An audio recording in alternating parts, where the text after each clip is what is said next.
Kalian harus tahu nih, pada film SpongeBob SquarePants, pasti beberapa di antara kalian ada yang mengira bahwa Squidward itu merupakan seekor cumi-cumi, dan Larry adalah kepiting, sedangkan SpongeBob adalah sabun cuci piring, sementara orang tua SpongeBob adalah kue cookies. Nah, tahukah kalian, siapa yang menyangka kalau dibalik keunikan karakter-karakter tadi, wujud asli mereka sebenarnya bukanlah seperti yang disebutkan tadi. Meski memiliki nama Squid, Squidward sebenarnya merupakan seekor gurita, karena awalnya Squidward memiliki 8 tentakel seperti kebanyakan gurita pada umumnya, tapi 2 tentakel tersebut dihilangkan oleh pihak Nickelodeon karena dianggap lebih mudah untuk menganimasikan karakter.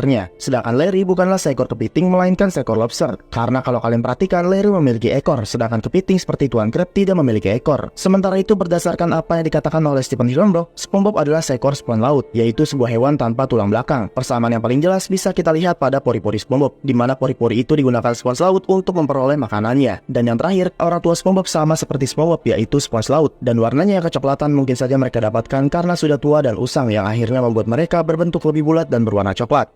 Kalian harus tahu nih, pada film SpongeBob SquarePants seperti yang kita tahu bahwa SpongeBob tidak pernah lulus sekolah mengemudi. Mungkin karena sifatnya yang masih kekanak-kanakan. Namun terlepas dari sifatnya tersebut, tahukah kalian bahwa sebenarnya SpongeBob itu orang yang cerdas? Kecerdasan ini bisa kita lihat pada episode SpongeBob berjudul Pizza Delivery, di mana SpongeBob pernah mengendarai batu raksasa bersama Squidward ketika ingin mengantarkan pizza. Padahal saat itu usianya masih 13 tahun. Sedangkan di film The SpongeBob SquarePants Movie, terlihat SpongeBob sedang mengemudi mobil Krabby Patty dengan Patrick. Dan pada episode lain berjudul Bubble Boot, SpongeBob pernah mengendarai sebuah gelembung. Nah, selain pintar mengemudi, kita tahu kepintaran SpongeBob dengan jelas diperlihatkannya dengan ahli memasak. Bahkan dia bisa membuat patung yang sangat bagus saat bersama Squidward ketika usianya baru beranjak 15 tahun. Namun walaupun begitu, SpongeBob sering mendapatkan serangan anxiety atau kemunculan rasa takut yang berlebihan secara tiba-tiba tanpa sebab yang jelas, sehingga SpongeBob sering tidak bisa mengontrol dirinya sendiri untuk bisa mengendalikan mobil dengan benar. Nah, kalau kalian ingin tahu info menarik dari film animasi lainnya, jangan lupa like, comment, dan subscribe channel ini ya.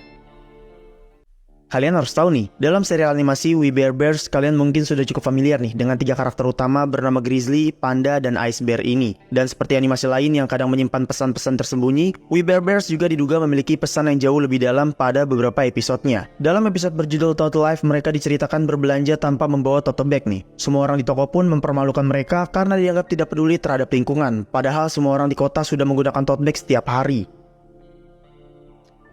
Hey, Ron! These guys forgot their bags. But the tree haters forgot their bags. No! Nah, melalui episode ini, We Bare Bears secara tidak langsung menyinggung penggunaan tote bag nih, atau tas pakai ulang yang digadang sebagai solusi mengurangi sampah plastik sekali pakai. Namun, lambat laun hal ini menjadi ironi baru, di mana tote bag yang awalnya dipakai untuk mengurangi sampah plastik malah perlahan berubah fungsi menjadi tas koleksi karena desainnya semakin beragam. Tote bag pun menjadi lebih banyak beredar, menumpuk, berlebihan, dan sampahnya malah mencemari lingkungan sekitar. Orang-orang terobsesi untuk menyelamatkan lingkungan dengan keputusan yang tidak benar-benar bijak. Kalian harus tahu nih, dalam serial animasi SpongeBob SquarePants, kalian mungkin udah gak asing lagi nih dengan salah satu tempat paling ikonik di Bikini Bottom yang hanya bisa dimasuki oleh warga tangguh saja. Tempat ini adalah Salty's Pitchun yang ditayangkan pertama kali dalam episode berjudul No One Is Allowed sekitar 21 tahun lalu. Tempat ini begitu misterius karena tidak ada satupun orang yang tahu bagaimana isi Salty's Pitchun. Beberapa orang berpendapat bahwa Nickelodeon tidak mengizinkan para penonton untuk melihat interior Salty's Pitchun karena dianggap tidak cukup tangguh.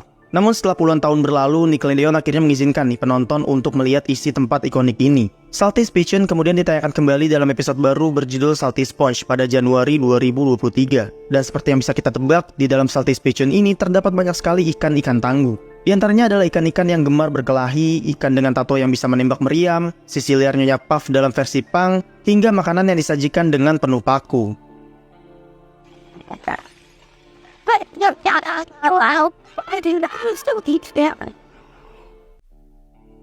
Kalian harus tahu nih, dalam serial animasi SpongeBob SquarePants, kalian mungkin udah gak asing lagi nih dengan salah satu tempat paling ikonik di Bikini Bottom yang hanya bisa dimasuki oleh warga tangguh saja. Tempat ini adalah Salty's Pitchun yang ditayangkan pertama kali dalam episode berjudul No One Is Allowed sekitar 21 tahun lalu. Tempat ini begitu misterius karena tidak ada satupun orang yang tahu bagaimana isi Salty's Pitchun. Beberapa orang berpendapat bahwa Nickelodeon tidak mengizinkan para penonton untuk melihat interior Salty's Pitchun karena dianggap tidak cukup tangguh. Namun setelah puluhan tahun berlalu, Nickelodeon akhirnya mengizinkan nih penonton untuk melihat isi tempat ikonik ini. Salty's Pitchun kemudian ditayangkan kembali dalam episode baru berjudul Salty Sponge pada Januari 2023. Dan seperti yang bisa kita tebak, di dalam Salty's Pitchun ini terdapat banyak sekali ikan-ikan tangguh. Di antaranya adalah ikan-ikan yang gemar berkelahi, ikan dengan tato yang bisa menembak meriam, sisi liar Nyonya Puff dalam versi punk, hingga makanan yang disajikan dengan penuh paku. But no, not as well. But it has to keep still.